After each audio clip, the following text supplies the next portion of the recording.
Министерството за земјоделство, шумарство и водостопанство за 2 недели ќе отвори кол-центар, каде што на повеќе телефонски линии представници од овој ресор ќе одговараат на повиците од земјоделците и ќе им даваат информации и совети. Земјоделците на тој начин на едно место во кол-центарот ќе можат порационално и поефикасно да добиваат одговор на поставените прашања за барањата за субвенции, проблемите од ветеринарната природа и земјишната политика.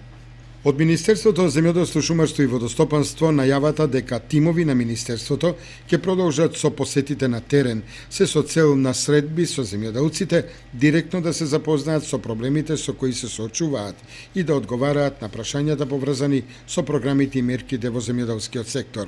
Инаку во текот на двата циклуси со такви активности на терен посетени си населените места Оризари, Зрновци, Облешево и Чешиново во трите општини од Кочанскиот регион. Се планира и трет циклус со кој до крајот на јануари 2016 година треба да бидат посетени двојно повеќе села. Во оваа активност ќе бидат вклучени 5 тима и представници од повеќе институции во надлежност на Министерството за земјоделство. Инаку од досегашните посети на терен биле решени индивидуални и групни проблеми на земјоделците, а е одговорено и на барањата на земјоделците, како на пример на средбите во општината Чешиново Облешево, каде што е укажано на проблемите со кои се соочуваат оризопроизводителите заради вишоците ориз на пазарот, пошто уследила и одлуката на владата за дополнителна поддршка од по 3 денари за килограм ориз, што треба да биде достапна од следната недела. Тимовите на Министерството за земјоделство на терен одговара и на прашања за подготовка на апликациите за користење на поддршката